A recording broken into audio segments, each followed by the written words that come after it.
pada surat ke-25 surat Al-Furqan mulai ayat 52.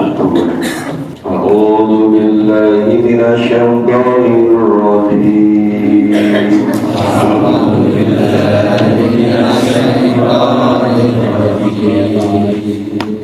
Bismillahirrahmanirrahim.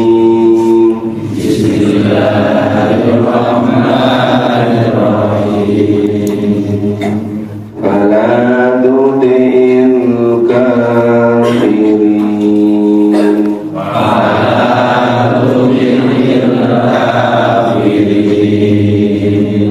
Wajahidahum bihi jihadan kabira.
Kita pahami dulu ayat 52. Fala tu'til kafirin, maka janganlah kamu mengikuti orang-orang kafir.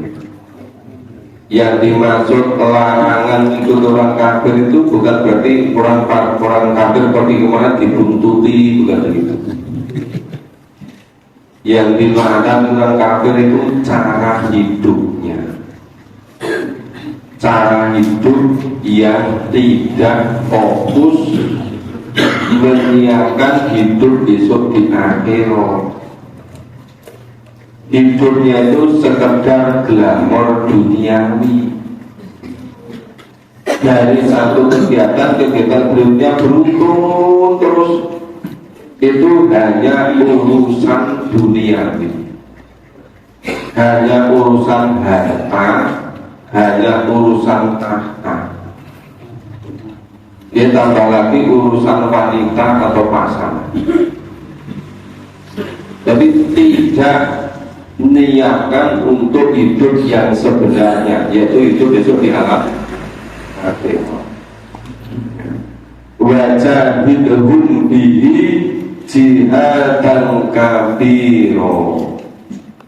Kenapa ini Allah perintahkan ya berjihad untuk menghadapi mereka dengan Al-Quran. Wajahidhum bihi jihadan kabiro. Dan jihad dengan Al-Quran harus dengan jihad yang besar. Jadi jihad yang besar ternyata tidak terbatas jihad dalam perang, tidak terbatas jihad untuk mengatur hawa nafsu, tetapi di sini adalah jihad untuk menggunakan Al-Quran. Wajahidhum bihi jihadan kabiro. Ini saya kira yang paling sulit ya, untuk jihad dengan sungguh-sungguh dengan Al-Quran, jihad yang besar. Kalau Al-Quran suruh manut kemauan manusia, itu saya kira di mana-mana itu. Jika manusia itu sudah punya frame pemikiran, punya kemauan ini, terus dicarikan ayatnya mana yang sesuai, juga di mana-mana itu. Tapi kalau ini ya logika Allah, nalar dari Allah, contoh dari Allah, kemudian manusia mengikuti seperti ini, itu yang saya kira sangat sulit. Jika diberitakan beredarlah kamu kemanapun Al-Quran turun, kamu beredar. Jadi saya kira itu bagian makna dari la raiba fi, tidak ada kerabat sama sekali di dalamnya. Yang terjadi itu di mana-mana. Itu Al-Quran itu sudah membawa kerangka kemauan dulu. Ya, oh ini masalah ini dicarikan ayatnya oleh ini tidak. Oh ini gimana maunya Allah gitu, kita ikuti terus gitu. Beda nggak kira-kira? Beda. Nah, mungkin kalau nggak diulang-ulang belum jelas bedanya. Tapi kalau diulang akan jelas. Untuk memenuhi ini tentang Allah ini, wajah bihi jihad dan kabiro. Kenapa jihad menggunakan Al-Quran? Allah firmankan jihad dan kabiro, jihad yang besar. Ya, karena memang kalau sekedar mengikuti kemauan orang-orang yang kemudian dibumbui dengan ayat Al-Quran, saya kira itu mudah ini. Oh ya, sesuai dengan kemauannya dipakai, nggak sesuai nggak digunakan, mudah kan? Tapi ini yang namanya jihad dan kabiro itu sepenuhnya mengikuti ketentuan Allah. Jadi dengan kata, maka dulu disilmi kata dengan sifat Allah, dengan serupa Allah. dengan ketentuan Allah. Jadi ada hidup ini banyak sekali ketentuan-ketentuan, jalan hidup, pedoman hidup, itu jenisnya banyak, macam-macam. Cuma yang ini disebut dengan jihad dan kabiro, jihad yang besar, itu karena mau menundukkan kemauan nafsunya, menundukkan kemauan dirinya, itu dikalahkan dengan mengikuti kemauan dari Allah. Itu di situ yang paling sulit gitu. Makanya saya sering menyampaikan, lebih baik coba kita pahami dulu kemauan Allah gimana. Jangan terlalu banyak komentar, jangan terlalu banyak tanggapan. Belum ngerti aja belum kok sudah nanggap-nanggapi, iya kan? Kecuali kalau sudah kenal, sudah selesai mengenai Quran 30 juz itu kan, sudah tahu ini logika Allah itu kesini sini kita ikuti. Nah itu nanti baru kita bisa nanti untuk pendalamannya kita sharing.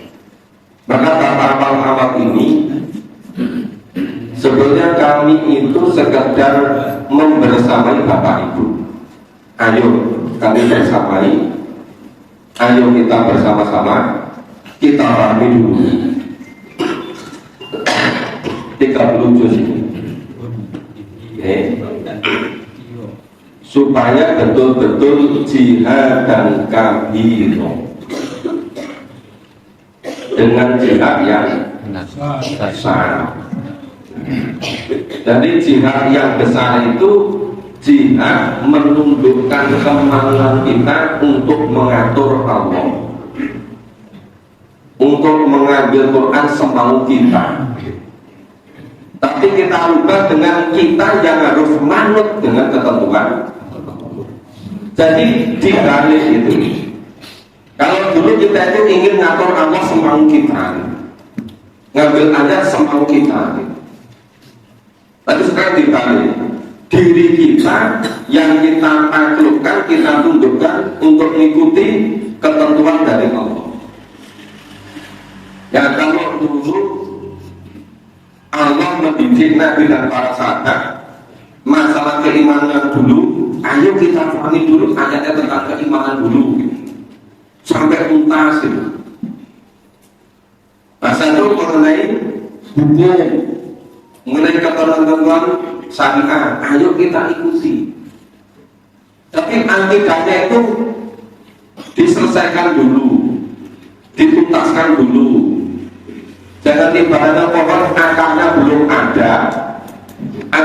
ada, terus langsung pada batangnya, yang nggak bisa hidup. Apalagi belum akidahnya belum, syariatnya belum, langsung satu aja apa akhlakul karimah. Ya gimana buah nggak ada pohonnya, pohon nggak ada akarnya.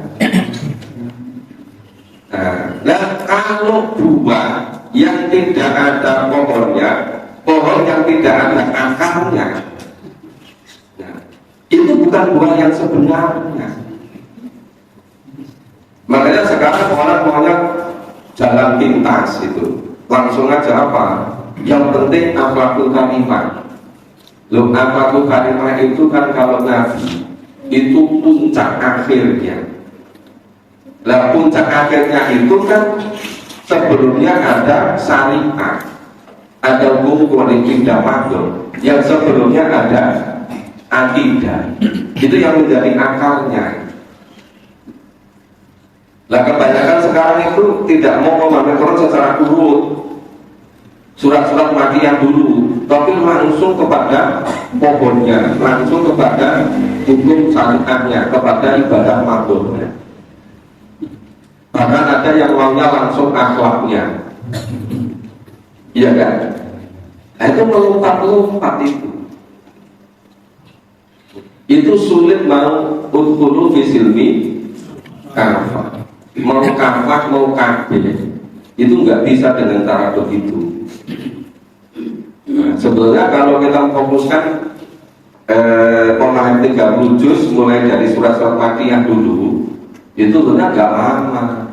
Mungkin 2,5 tahun bisa selesai, 3 tahun bisa selesai. Baru kita lalu tahu persis mana yang ada pada Quran, mana yang tidak ada pada Quran. Jangan-jangan kita hidup sehari-hari itu merasa sudah sesuai dengan Al-Quran, setelah dibaca semua dipahami, ternyata tidak ada. Yang dilakukan tidak ada pada Quran, yang ada malah tidak diamalkan, kan terbalik-balik itu. Itu kan seperti ngeri sekali nanti kalau dikatakan orang-orang musyrik, orang kafir dulu mengatakan Quran itu sekedar seperti ya, itu syair-syair, puisi-puisi yang diambil dari orang-orang dulu gitu. Makanya biasa mau mereka mengambilnya. Dan kita tidak boleh begitu. Kita harus betul-betul mengikuti kemauan Allah secara total. Itu yang disebut dengan jihad dan kabiro. Terus ini berikutnya betapa Allah Maha Kuasa. Bahwa nanti marojal bahroin, Allah itu menjadikan dua laut, ya, dua laut yang hada adabung kuromu wa hada milkun hujaj. Ya, dua laut yang mengalir, yang ini, yang satunya itu airnya tawar lagi segar, yang lainnya itu airnya asin lagi pahit. Padahal itu satu laut, itu terbelah dua. Yang satu airnya tawar segar, yang lainnya lagi airnya asin dan pahit. Padahal nggak kelihatan batasnya itu, iya kan? Nah, wasa'ala bainahuma barzakhon wa hijaron mahjuro. Allah jadikan batas antara keduanya itu dinding dan batas yang menghalangi. Jadi antara air tawar yang segar dengan air laut yang asin dan pahit, itu Allah menjadikan ada batasnya, ada dindingnya. Cuma kita nggak bisa melihat, nggak kelihatan kan? Kelihatannya laut biasa gitu kan? Kalau terbang di pesawat di atas laut lama, nggak sampai ke bumi. Tetapi itu ada dua jenis laut. Yang satu jenis airnya tawar segar sekali, yang satu lagi airnya asin dan pahit.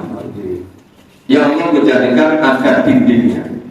Tapi kita dengan apa itu mata biasa tanpa ilmu nggak tahu batasnya mana gitu. Tapi kok nggak nyambung dua-duanya itu. Itulah qadar Allah. Itulah sistem yang Allah ciptakan. Wa wallazi khalaqa minal ma'. Setelah itu ya, Allah pula lah yang menciptakan manusia dari air. Minal ma'i basar. Allah menjadikan manusia dari air. Faja'alahu, kemudian Allah menjadikan manusia itu apa? Nasabang basihro, itu anak keturunan, dan sihro, sofro, ya musoharo. Musoharo itu saudara karena pernikahan. Kalau nasab itu karena hubungan darah. Tapi kalau musaro disebut di sini itu sebagai musoharo itu karena ada pernikahan yang semula bukan siapa-siapa, jadi suami istri. Jadi ada bapak mertua, ada ibu mertua, ada kakek yang mertua, terus itu. Terus nanti ada ke bawah, ada anak, ada cucu, ada itu. Terus nanti menyamping. Ini saudara kandung laki perempuan dari istri. Ini. Nanti ada anak, ada bapak, ada cucu itu. Ini saudara kandung dari suami. Ada anak, ada cucu terus. Nah, itu ada dua jenis tadi. Jadi yang satu itu karena keturunan nasab, yang satu lagi karena ada pernikahan.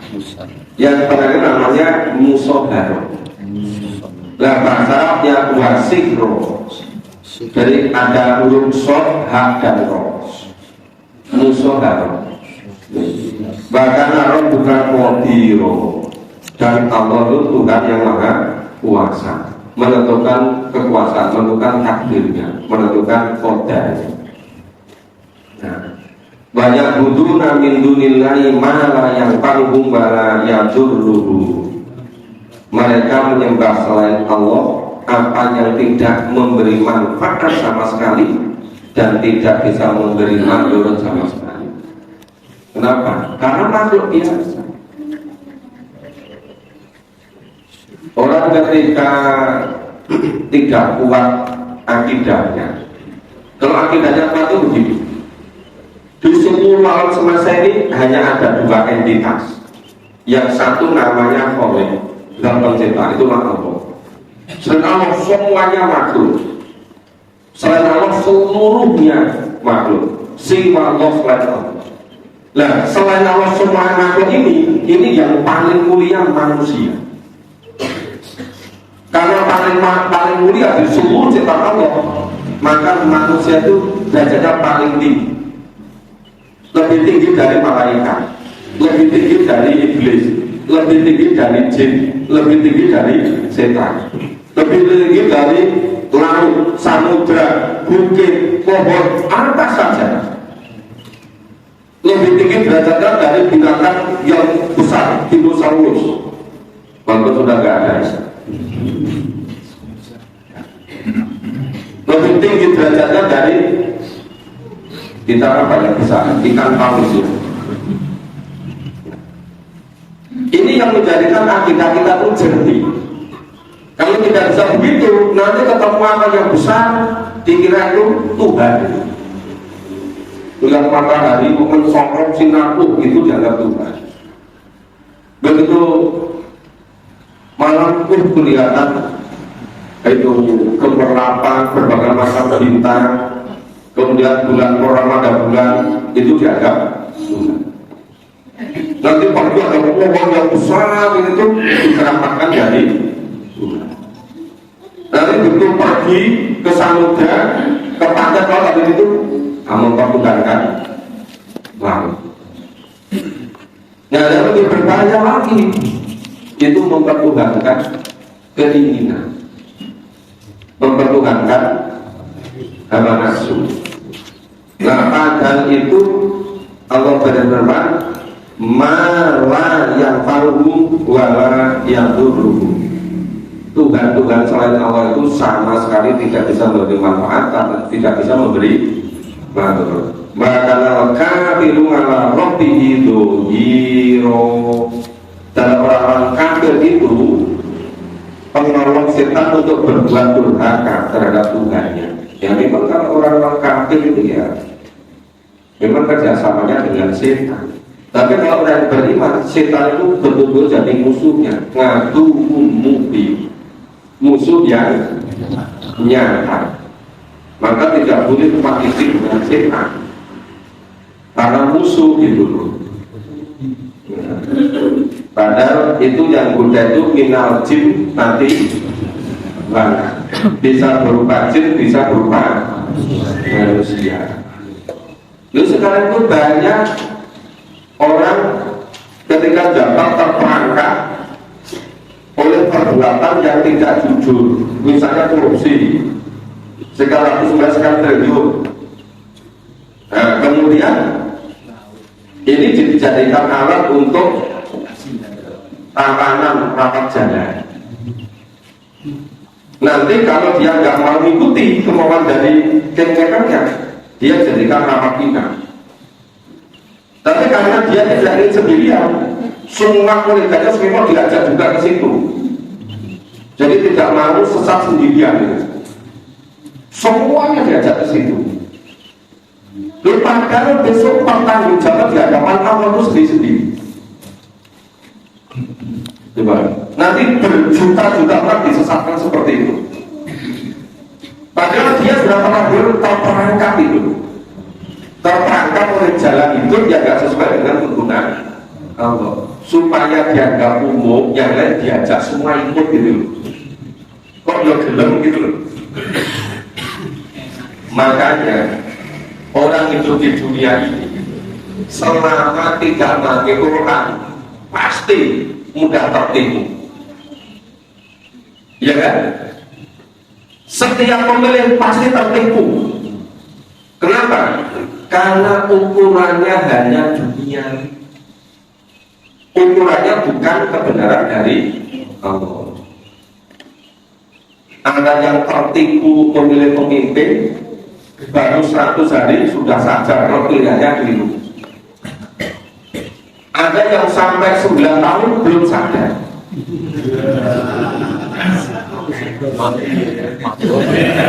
Ada yang sadarnya menjelang ajal, lu ternyata itu ada konsekuensinya gitu. Mungkin sebagian besar termasuk yang terakhir yang tadi. Makut. Iya.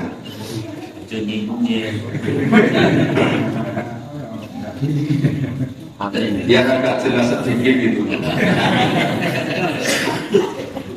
Bahwa arsalna ila mukasiro wa nadhiro, dan di dalam Allah mengutus kamu Rasul melainkan sebagai pembawa kabar gembira dan memberi peringatan.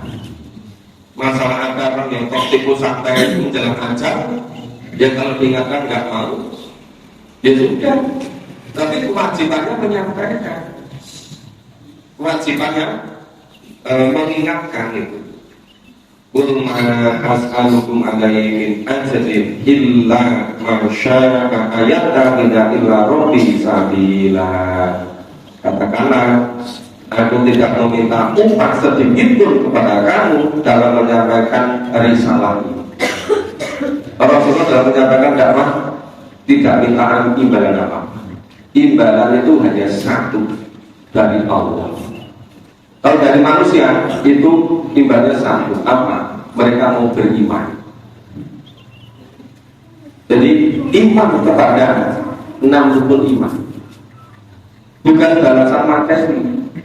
Bahwa kemudian sahabat setelah makan, kemudian Abu Bakar menyerahkan seluruh kekayaan untuk fisabilillah, itu untuk kebaikan di akhirat dan sudah boleh dibalas di dunia ini.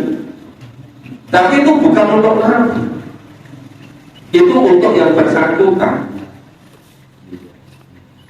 Bahwa kemudian Abdurrahman bin Auf, ya, itu ketika dikabarkan bahwa dia akan masuk surga dengan merangkak, seluruh kafilah dagangnya dimasukkan ke Baitul Mal supaya masuk surganya dengan lancar.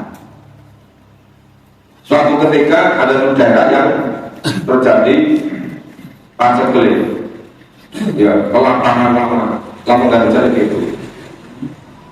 Kemudian Utsman bin Affan mengirimkan, ya, sekian banyak itu, ya, makanan untuk membantu kemiskinan. Itu semuanya lillah, bukan untuk Rasul, tapi untuk yang bersangkutan sendiri. Nah, makanya saya sampaikan, orang itu tidak usah diajak-ajak infak, sedekah, wakaf, zakat. Nanti kalau memahami Quran dengan sendiri, dia hubungannya bersangkutan dengan Allah itu. Tapi setelah paham Quran, dan seringkali itu belum dipahami Quran, belum didampingi, belum dibersamai, wis langsung hukumnya gini gitu. Ya seakan-akan itu tanpa roh, tanpa jiwa, seperti terpaksa atau terpaksa beneran.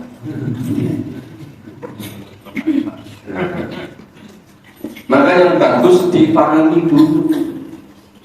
Saya dipahami baru memunculkan kesadaran. Iman dulu baru amal soleh.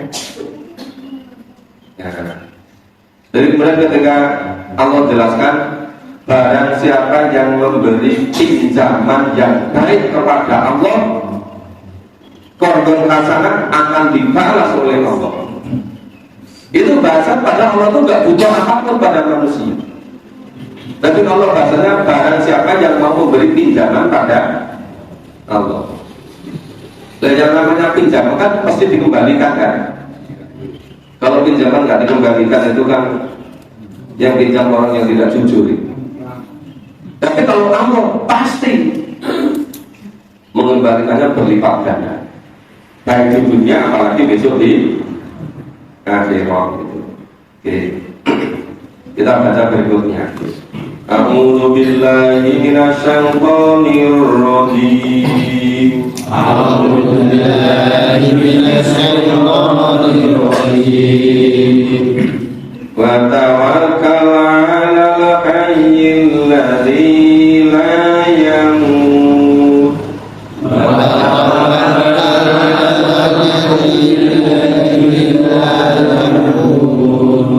La yamutu wa sabbiha bihamdi.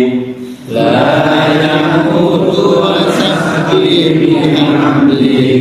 Wa kafa bi dhunubi ibadihi khabira.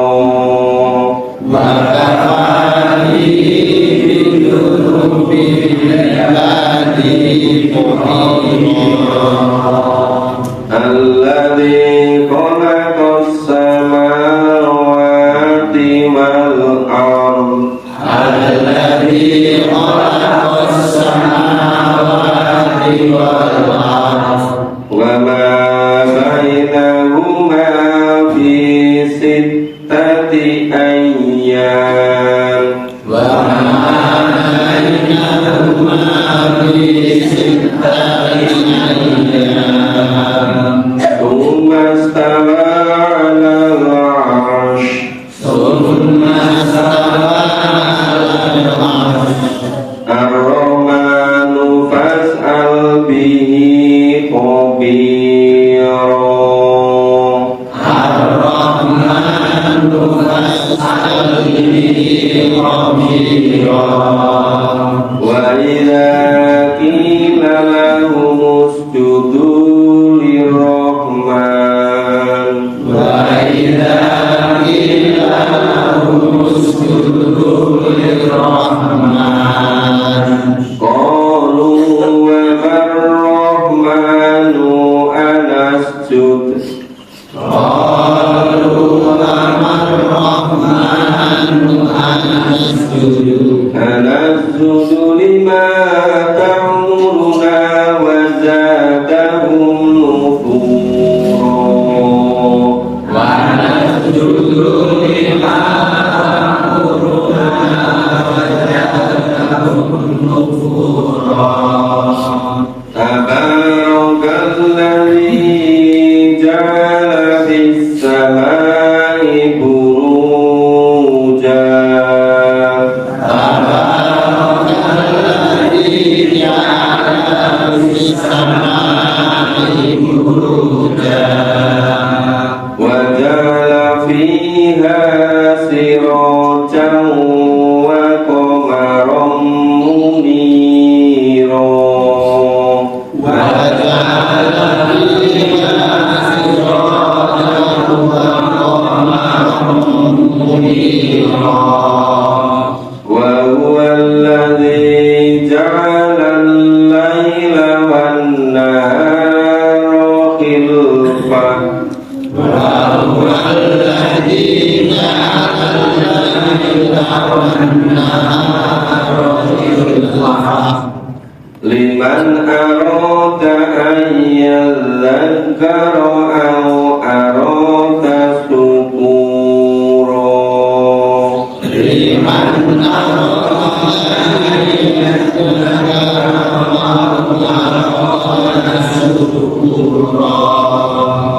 ya, kita diperintah bertawakal ngalal khair dan bertawakallah kamu kepada Allah yang maha hidup, alladzi la yamut, yang tidak mati, wasabi bihamdi, dan bertasbihlah dengan memujinya, memuji Allah, wa kafa bihi, dan cukuplah dia Allah itu ya, bidunubi ibadihi khabiro.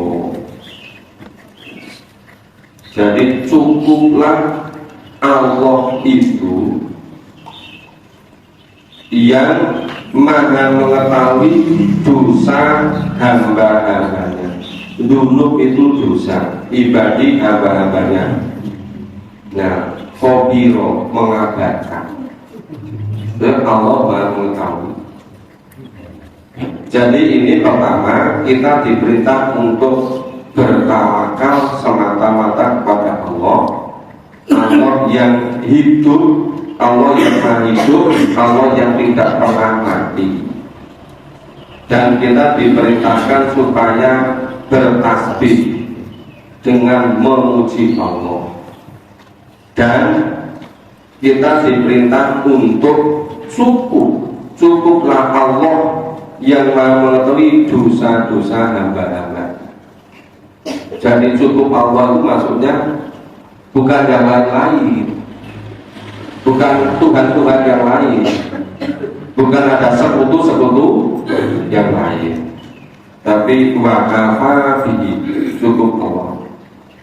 Nah, siapa itu? Alladzi khalaqa samawati wal ardh. Jadi Allah tadi yang menciptakan langit, bumi, dan apa yang ada di antara keduanya. Ya wama baina huma, yang ada di antara keduanya. Bisim tati ayam, yang dalam waktu 6 hari. Tumastawa alam ars, kemudian Allah bersemayam pada ars, pada singgasana. Ar-Rahmanu fas'al bihi khabiro. Nah, dan maka tanyakanlah tentang Allah itu. Nah, fas'al bihi khabiro, yang Allah itu maha mengabaikannya. Jadi kalau tentang Allah, tentang yang gaib, itu semuanya bertanyanya, informasinya pada Al-Quran, bukan pada yang lain. Kalau dulu pada buku primbon kan. Tapi kalau ini Allah itu yang mengkabarkannya kita itu dari Allah semata. Kalau melalui Rasulullah, karena Rasulullah sudah diberitahu oleh Allah. Karena yang tahu tentang yang gaib, yang tahu tentang kekuasaan Allah, maha besar Allah, itu hanya Allah semata. Nah, itu yang diinformasikan, yang dikabarkan di dalam Al-Quran. Wadakila rumusjudu lirrahman, maka bila dikatakan kepada mereka, sujudlah kamu sekarang kepada yang maha penyayang, artinya sujudlah kepada Allah semata.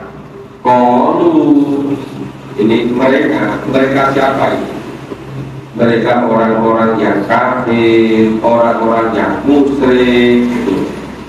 Bahkan orang-orang yang munafik. Katakan apa? Wa rahmanu alas judu lima ta'muruna wa zadahum nufura. Nah, orang-orang musyrik, orang kafir katakan, siapakah yang maha penyayang itu? Ya, malah tanya, wa rahman, siapa itu yang maha penyayang itu? Diperintahkan supaya sujud kepada yang maha rahman, tidak boleh pada yang lain. Malah bertanya, yang maha penyayang itu siapa? Yang rahman itu siapa? Apakah kami akan sujud kepada Tuhan yang kamu perintahkan kami sujud kepadanya? Itu bentuk mereka tidak mau.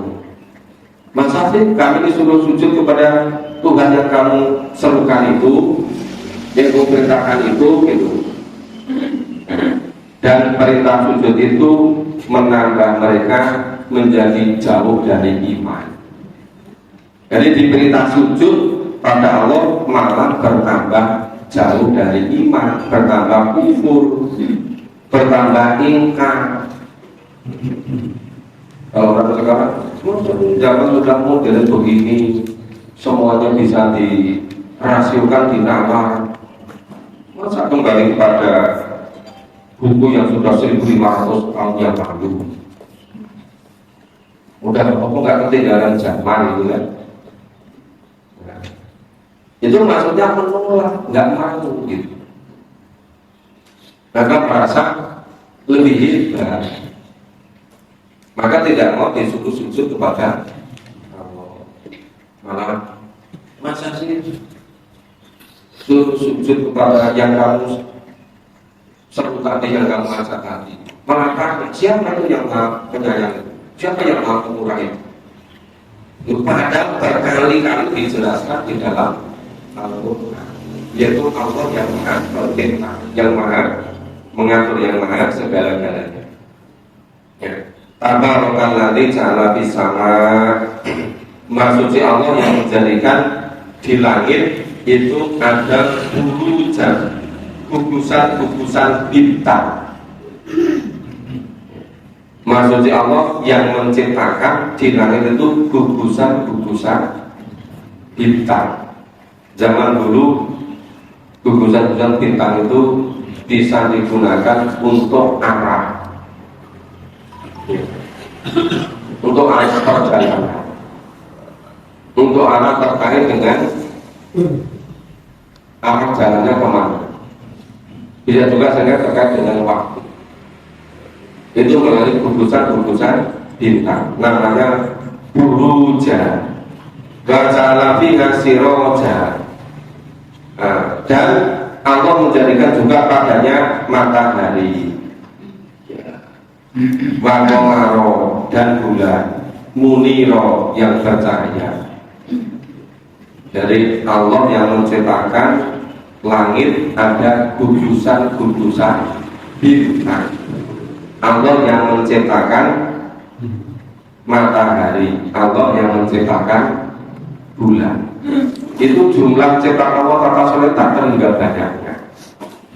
Seandainya manusia ini dari lahir mulai balik menghitung tata surya tadi dengan alat yang canggih, itu dihitung mungkin sampai meninggal, itu kira-kira baru bisa menghitung mungkin nggak lebih dari 6 miliar.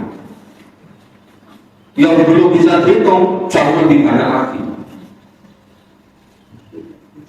walaupun seluruh usianya untuk menghitung itu baru sebagian kecil yang bisa dihitung. Itu saking luasnya. Padahal yang seringkali jangkauan pada pesawat terbang itu baru di ruang angkasa, itu baru ketinggian kira-kira 30.000 di atas, 30.000 mil di atas permukaan. Nah, itu sudah seakan-akan diam saja di situ. Padahal kecepatannya bisa 900 km per jam. Tapi karena luasnya tadi,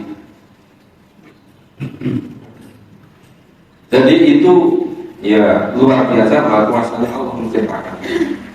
Dari menciptakan ya itu gugusan-gugusan bintang di langit, menciptakan matahari, menciptakan bulan yang bercahaya. Wa walladzi ja'ala laila wan nahar ilma, dan dia Allah pula yang menjadikan malam dan siang silih berganti.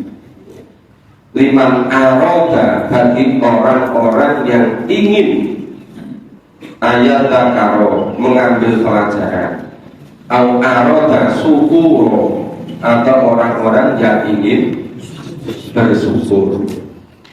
Jadi Allah menciptakan malam, menciptakan siang itu silih berganti. Nah, pergantian malam dan siang secara teratur, ya, terus silih berganti seperti itu. Nah, itu sebagai pelajaran bagi orang-orang yang ingin mengambilnya sebagai pelajaran, dan sebagai apa itu, orang yang bersyukur. Nah, itu bisa menggunakan itu sebagai untuk bersyukur. Misalnya gimana? Dia jadi mensyukuri silih bergantinya siang dan malam. Itu kenapa kalau Rasulullah dikatakan syahidah, menjadi saksi. Saksi itu maksudnya Rasulullah itu bukan sekedar menjelaskan, tetapi Rasulullah memberi contoh langsung. Misalnya ketika Rasulullah menjalani hidup siang dan malam, malam dan siang. Jadi misalnya kalau sudah malam hari, kalau misalnya pergantian, kalau di sini ini kan jam 6 sore sampai jam 6 pagi, sudahnya begitu. Dia 12 jam malam, 12 jam siang. Nah, Rasulullah itu kira-kira kalau dimaksimalkan itu pada malam hari ibadahnya, sholatnya dengan mengulang-ulang baca Al-Quran itu 2/3-nya. 2/3 itu satu malam 12 jam dibagi 3, ketemunya 4 kan, 4 jam kan, 4 jam kali 2 8 jam, atau setengah malam, jadi 12 kali 2 6 jam kan, atau 1/3 12 bagi 3 ketemunya 4 itu minimal. Coba kalau misalnya, kalau Rasulullah dulu itu kan kalau malam setelah sholat isya, kalau nggak penting sekali langsung istirahat, tengah malam sudah bangun. Tapi sekarang ini kan terlalu ramai, terlalu banyak listrik, terlalu banyak, malam itu seperti siang gitu kan. Ya kadang-kadang kegiatan itu sampai juga malam. Tapi seandainya kita itu mau berusaha, misalnya berusaha, walaupun habis sholat isya karena masih ada 2 kegiatan, tapi seandainya bisa kita secara istiqomah jam 9.30 malam, jam 9.30 setengah 10 itu pokoknya sudah mulai tidur, mulai istirahat. Jam 9.30 setengah 10, nanti jam 2.30 bangun. Jadi tidur malamnya 5 jam kan, 5 jam itu sudah cukup. Tuh kan, 9.30 sampai jam 12, 2,5 jam kan? Jam 12 sampai jam 2.30, 2,5 jam kan? 2,5 jam kali 2, 5 jam kan? Nah, 5 jam.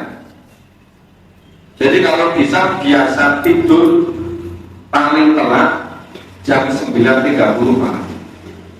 Kalau kumpul-kumpul jangan lewat dari itu. Nah, nanti jam 2.30 baru ya wudhu, sholat, mengulang baca Quran sampai nanti berangkat ke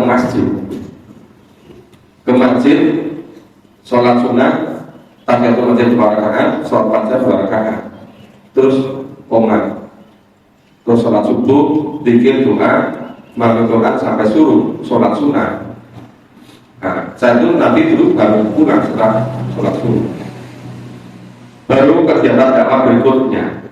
Ya kalau kita ya itu mencari kehidupan, maka ma'isah.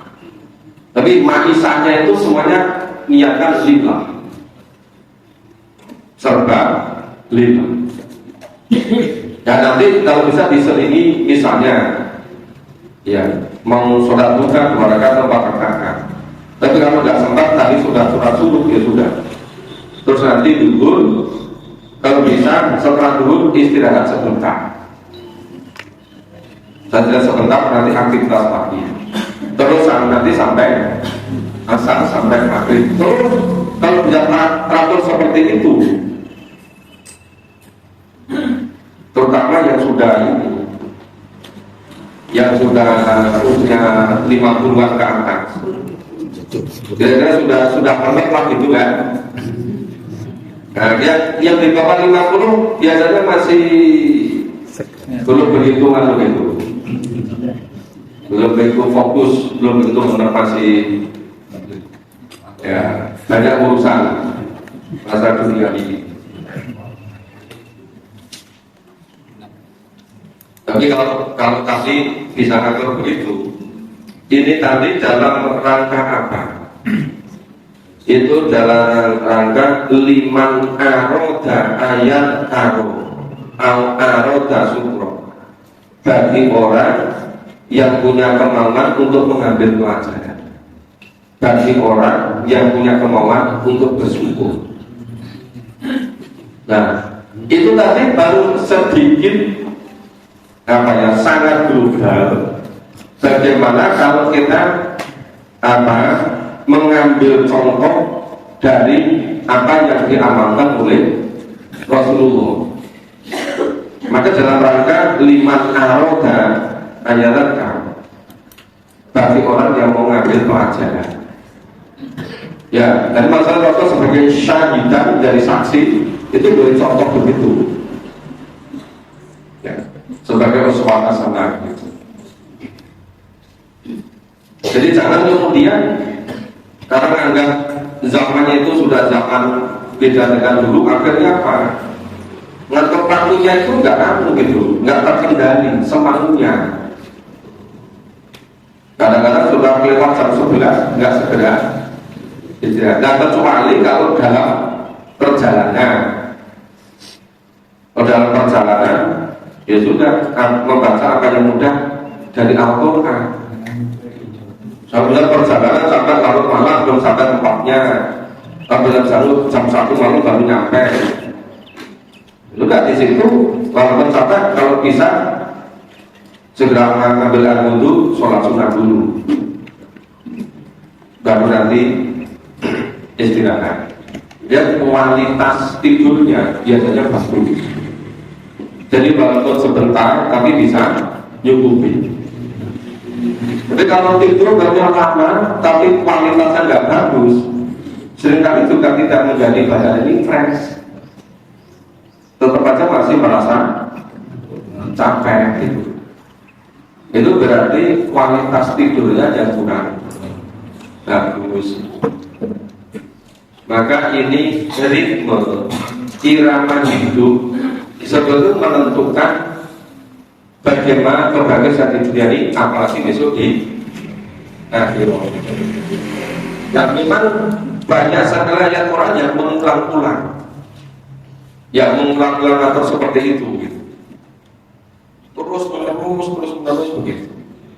Nah, ngatur seperti itu kalau tidak didasarkan kepada akidah yang kuat, itu tidak akan bisa. Kenapa? Karena terlalu banyak pengaruh. Yang ini, lu kadang-kadang sudah waktu istirahat itu bolak-balik masih apa itu? Itu loh, banyak sekali yang di media sosial itu nggak segera-segera ditutup HP-nya itu. Biasanya kalau masih menarik. Lu meskipun jam 11 masih menarik terus itu. Akhirnya jam 2, jam 3:30 nggak bisa. Nah, sudah mengganggu ritme jalan hidup yang istiqomah, sudah terganggu. Cuma sebabnya nggak bisa mengendalikan diri. Kata-kata setan bisiki, ini boleh malu batil kalau nggak diputar gitu kan. Padahal itu bisikan-bisikan dari setan, nggak produktif itu.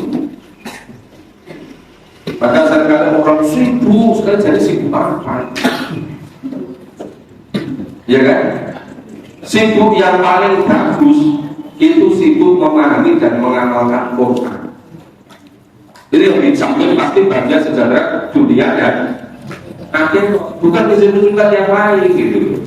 Yang itu sebetulnya untuk mempersiapkan bagaimana bisa memberi kesempatan untuk memahami dan mengamalkan.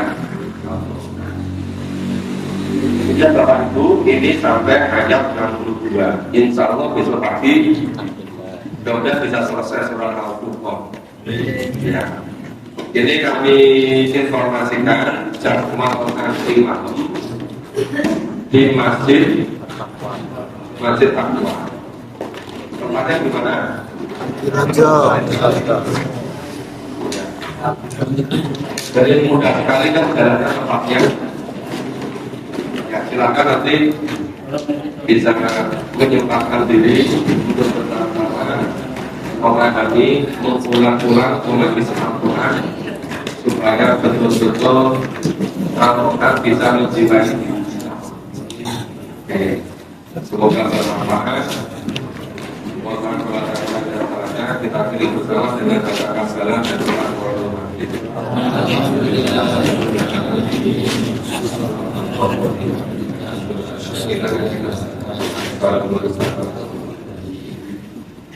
Assalamualaikum warahmatullahi wabarakatuh.